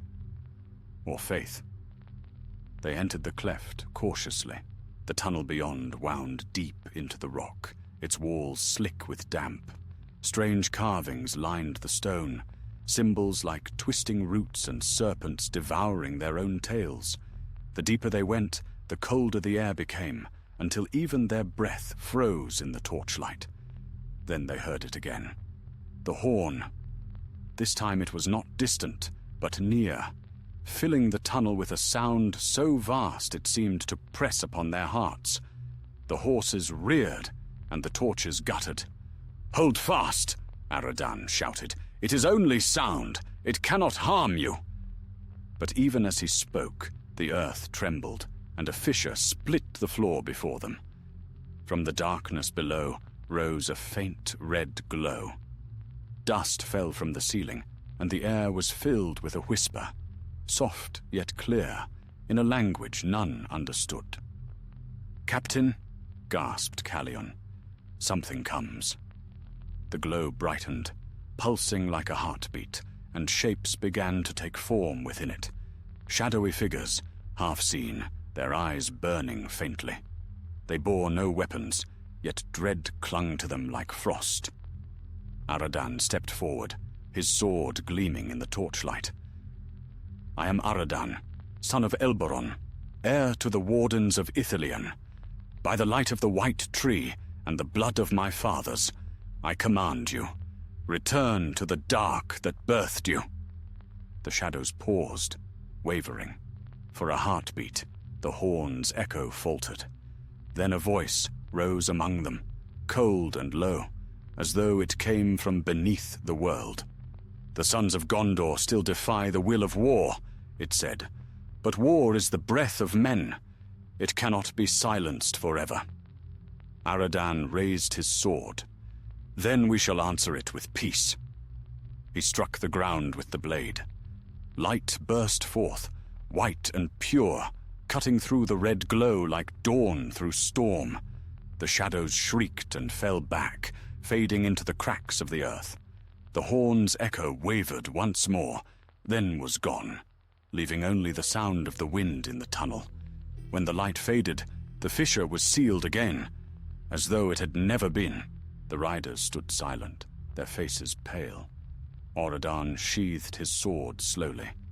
"It sleeps," he said, "but it will dream forever unless we remember. Let the valley be sealed and marked. No man must come here again." They left that place before nightfall. As they rode south toward the river, snow began to fall, covering their tracks. The world grew silent once more, and the stars came out over the white fields. When they reached Minas Tirith, Aradan brought word to the king. "It is ended again, my lord," he said, "but the earth remembers. If ever men hunger once more for glory, the horn will stir." Eldarion nodded gravely. "Then let us teach our sons contentment, that it may never wake." And so, under the clear winter sky, Gondor's watch continued. The Red Hand withered, the eastern tribes scattered, and the land fell quiet once more. Yet on cold nights, when the wind swept down from the mountains, some swore they could hear a faint sound far away, neither threat nor summons, but remembrance. It was not the horn of war that called then, but the voice of history itself, whispering to the hearts of men. Guard well your peace, for it is the hardest victory to keep. The snows melted at last from the shoulders of the mountains, and spring came again to Gondor. Rivers ran full with the meltwater of Mindoluin, and the scent of wild blossoms filled the fields of Ithilien. The land seemed reborn, as though even the soil rejoiced in the long years of peace. Farmers sang as they ploughed. Children played beneath the white banners that hung from the city walls. To all the eyes of men, the kingdom flourished, and the age of war was but a story fading into song. Yet beneath the song, a memory still stirred. The horn of Dagorlad had been silenced, shattered, and buried through the courage of many generations. But evil does not die. It lingers in the dark corners of the world, like embers buried under ash, and in the hearts of men, where pride and longing sometimes sleep beside wisdom, the old fire may wake again. Aradan, son of Elberon, captain of Ithilien, knew this truth well. Though victory had been his, though the horn's whisper had been quieted once more, he could not rest easy. Too often in dreams he heard its tone, soft and far away, calling not in hatred, but in sorrow, as if mourning its own silence. Years passed. Aradan aged and grew wise, and in his house by the river he raised children who knew neither fear nor hunger. His eldest daughter, Elenwen, had her father's eyes and her mother's gentle heart. She was a healer, beloved by the people of Ithilien, and her laughter carried through the gardens like the ringing of silver bells. But even Elenwen, who had never seen war, felt at times the pull of something vast and shadowed beyond her understanding. On moonless nights, when she walked by the water's edge, she thought she heard the earth sigh beneath her feet. It was in her 30th year that the first omen came. The river ran high with spring rain, and the sky was dark with thunder. From the east, a storm rolled over the hills, black and heavy, shot through with crimson lightning. Shepherds on the borders of Ithilien fled before it, for they swore the wind carried a sound like distant trumpets. In Minas Tirith, the bells of the citadel tolled without command, their echoes deep and trembling. The people looked to the east and whispered old names that had not been spoken in an age. That night, Aradan dreamed of the gorge once more. He saw the fissure open, the red glow rising from the earth, and within it, not the horn, but a shadow shaped like a man, a king without a crown, whose face was hidden behind flame. It lifted its hand, and from the fingers poured red light like liquid fire. When Aradan woke, his chamber was filled with the smell of smoke, though no fire burned. He knew then that the age of silence was ending. Within days, strange tidings reached the city. Villages along the Anduin had been found empty, their doors standing open, their fires cold. Tracks led eastward into the barren lands near Mordor, but none who followed them returned. King Eldarion was old now, but his spirit remained unbroken. He summoned Aradan to the citadel and said, "Once again the east murmurs, as it did in your youth and in your father's time before you. What power still lingers there, I cannot guess, but it would seem that Gondor's peace stands upon uneasy ground." "Then let me ride east, my lord," Aradan replied. "I will see what shadow moves against us." Eldarion nodded, though sorrow dimmed his eyes. "You are the last of your line who remembers the dark days. Go then, and take with you those who still hold the memory of courage. But take also hope, for without it, no light may endure." So Aradan rode forth once more, this time with a smaller company. Only 5 companions, rangers whose fathers had served under him long ago. They crossed the plains of Ithilien beneath storm-filled skies, their cloaks heavy with rain. For 3 days they rode, following the old road that wound toward the Black Hills. The land was empty now, for few dared to dwell near the bones of Mordor. The very air grew still, as if the wind itself feared to breathe. On the 4th night, they camped beside a pool that mirrored no stars. The water was dark as ink, and when they drank, it tasted faintly of iron. As they slept, Aradan dreamed again. Not of the horn this time, but of a woman standing beside the river, her hair like pale fire. She was weeping, and in her hands she held a crown made of broken metal and bone. When he woke, dawn had not yet come. The pool was rippling, though no wind stirred. From its depths rose a faint sound, a note so low it could barely be heard. A horn. He rose and drew his sword. "Awake," he said softly, and his men stirred. "It comes again." They gathered their weapons as the light grew, but no enemy appeared. Instead, from the east, a red haze spread across the sky.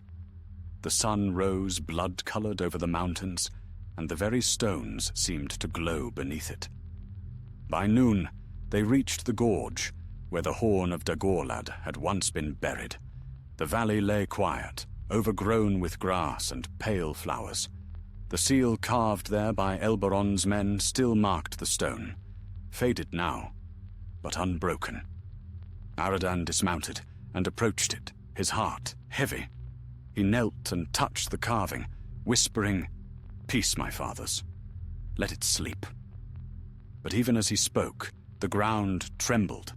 The stone split with a sound like thunder, and from the crack burst a shaft of red light. His men cried out and drew back as the earth opened. From the rift rose not the horn, but a column of flame, swirling and coiling like a living thing. Within it, the shape of the man from Aradan's dream took form, tall, wreathed in fire, his voice deep as the roots of the world. "Foolish sons of men," it said, "did you think the voice of war could be silenced forever? Every age births its echo, and I am that echo. I am what remains when courage sleeps and pride awakens." Aradan stood firm, though the heat scorched his face. "You have no place in this world. It is healed and whole. Be gone." The shadow laughed. "Whole? No. The world is never whole, for men's hearts are broken things, and from their longing I am born." Then it raised its arm, and the air shuddered with a sound that was not of horn or trumpet, but of countless voices crying out as one. The cry of every soldier who had ever fallen, every king who had ever lusted for conquest. Aradan lifted his sword, and though his strength was failing, he spoke the words his forefather had spoken before him. "By the light of the white tree and the grace of the west, return to the darkness that bore you." The wind roared. The red light blazed brighter, then dimmed. The shape within it faltered, and the flames began to die. With one final cry, the figure was gone, and the valley fell silent once more. When Aradan turned, he saw that only 2 of his men still stood. The others had fallen, overcome by the power that had risen. They sealed the rift again, piling stones upon it, until the mark of the white tree gleamed once more in the dust. "Will it wake again?" one of his men asked. Aradan looked eastward, where the sky was clearing and the red glow was gone. So long as men live and remember war, it will whisper. But memory is not always an enemy. We will remember and watch. They returned to Minas Tirith, weary but unbroken. And though the city rejoiced at their return, Aradan said little of what had passed. That night, he stood upon the wall and watched the stars. The wind from the east was cool, carrying no sound, no echo, only peace. Yet deep beneath the mountains, where the stones remember all things, a single spark still glimmered, faint and patient, waiting for the next age of men and the next dawn that would call it forth. And so ended the War of the Ring. Perhaps the last dawn, but the world, like the tide, forever turns.